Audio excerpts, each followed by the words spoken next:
I'm Bill Vitka from The Source, and John Lennon is dead at the age of 40, the apparent victim of what New York City police call a screwball with a gun. Lennon was on his way back from a New York City recording studio, the record plant. He left the studio around 10:30 p.m. Eastern Time. Lennon and Yoko Ono were both in their limousine as it pulled up at the Dakotas, the Lennon's apartment building on the Upper West Side of New York City. Between the car and the front door of the Dakota, Lennon was shot at close range. Apparently, he took 7 bullets in the chest. He was taken by the police to nearby Roosevelt Hospital. Source correspondent C.D. Jaco talked to some of the police who were with Lennon, and they told him that Lennon was still conscious, still alive at that point. They asked him if he was John Lennon, and he said yes, he was. But at the hospital, Lennon was too badly injured for anybody to do anything, and Lennon was pronounced dead around 11:30 p.m. Eastern Time. A little while after that, Dr. Stephan Lynn at Roosevelt Hospital told reporters there was nothing anyone could do. John Lennon was brought to the emergency room of the Roosevelt site, St. Luke's Roosevelt Hospital, this evening, shortly before 11 p.m. He was dead on arrival. Extensive resuscitative efforts were made, but in spite of transfusions and many procedures, he could not be resuscitated. The death of anyone is a tragedy, but the death of John Lennon, a man who influenced an entire generation through the Beatles and through his solo career, takes on special meaning. The irony of Lennon's death is that he had just returned to public life after a 6-year sabbatical, back to the recording studio to make the record Double Fantasy with Yoko Ono. In fact, Monday night, just before his death, Lennon was working on a new single that should have been mastered on Tuesday. Outside the Dakota, Lennon's apartment building at the scene of the shooting, a de facto memorial service appears to be underway with an estimated 200 people in a total state of shock. And that's news. I'm Bill Vitka from The Source. And this is WNEW-FM in New York. This is WNEW-FM in New York. I'm Vin Skelsa.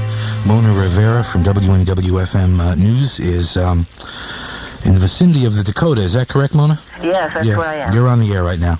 Okay, Vin, outside the Dakota, the crowds have grown even more. I would say there's at least 400 people milling around at 72nd Street and Central Park West. The police are having a hard time keeping traffic moving, but they are attempting. Just a short while ago, Chief of Detectives for the Manhattan Borough, James Sullivan, came out of the Dakota. He had just finished surveying the scene.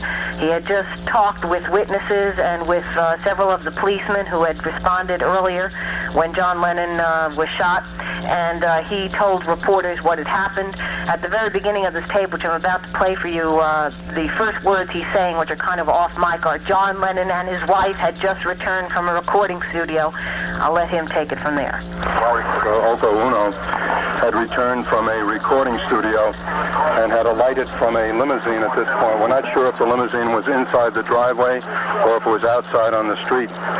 They went into a little vestibule inside, and as he was walking through the vestibule, this individual, who is unidentified at this point but will be identified soon, fired 5 shots from a .38 caliber Charter Arms pistol.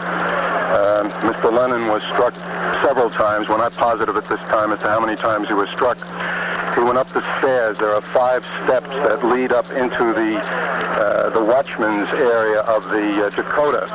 He went through that area into an office inside, where he collapsed to the floor. A radio car responded to this location and took him to Roosevelt Hospital, where he expired. Right now, I'm going to go to the station house and talk to some of the witnesses and see if we can put some more details together so that we can give you a fuller account as quickly as we can. It appears at this time that the individual is from out of town, possibly Hawaii. That's the way it looks at the moment. Was there any witnesses at the time? Words exchanged. I haven't spoken to the witnesses at this point. I can't tell you that.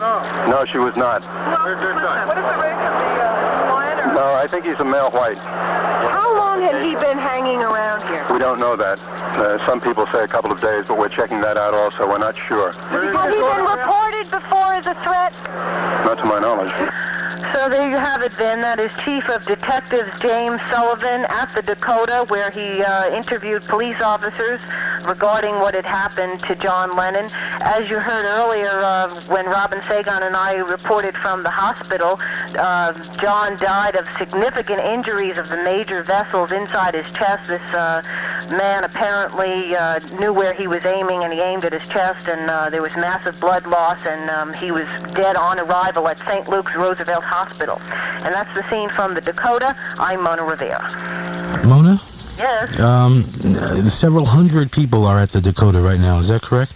Yes, and Vin, the atmosphere there has even increased, perhaps, in terms of the grief and some people are there crying. There are others who are playing radios, and one gentleman who I went over to who had a portable radio and was just sitting on the sidewalk blasting his radio with Beatles music, and I shook him a few times, and I attempted to interview him to see how he would feel, and others waved me away and said, don't even go near him, he won't talk, he's catatonic. And others are walking around just totally in grief, and the crowds just seem to be growing. You would describe this as a vigil? It is definitely a vigil. Okay. Thanks, Mona. Okay. Talk to you later. This is WNEW-FM in New York. Throughout the night here, we've been opening up the phone lines to you. A lot of us just seem to have thoughts that we want to share with one another, and I think that's a valid use of the airwaves here at 102.7 to turn them over to you and let you say your piece. So if you'd like to give us a call at 212-955-9639, we'd be happy to. I was down there earlier at the Dakota right after I heard about it. I had gone home from Avery Fisher a little earlier than everybody else, and was just getting into bed, and someone called and told me what happened, and I thought, well, I'll go to the Dakota and see what I can see. And I saw people who didn't know each other, 300 or 400 of them, standing there silently watching the Dakota. It's not very nice there because there's blood on the sidewalk and there's bullet holes in the guard booth. And one of the eyewitnesses who was there said that she heard shouting right after she heard shots, and the shouting was Yoko calling for help. The man was collared immediately. Another eyewitness told me that the guy seemed to be crouching in the shadows, waiting for John to be there, and he had been seen in the neighborhood all week long. New York City police are being very, very careful about what they say about this man, who he is, how old he is, where he came from, what he was up to. They're saying, and this is a quote from a New York City policeman at the scene, "This case is as important to us as the assassination of John F. Kennedy." That's quite amazing. This is WNEW-FM in New York. A friend of ours, who was also a staffer over at the New York Times, is at the hotel. Kevin, at the hospital. Kevin Goldman? Yes, sir. Yeah, hi, Kevin. You're on the air. They're about, right now... Kevin, where are you right now? I am outside Roosevelt Hospital's emergency room at 58th Street, a phone booth, 58th Street and 9th Avenue, at about 1:11 this morning. A mortuary truck pulled up and into the emergency parking lot, and just 2 seconds ago pulled out, and police confirmed that the body of John Lennon is in there. And outside the hospital now, and this is what I wanted to sort of tell your listeners, is that as much as you want to come by, there is no real point. Like, there are police here to keep you away. The crowd, which was at the most, the height, which was about a half hour to 45 minutes ago, about 200 people, some like openly weeping behind sunglasses and crying and talking about their experiences and playing guitars and everything, has dwindled down to, I'd say, about 50.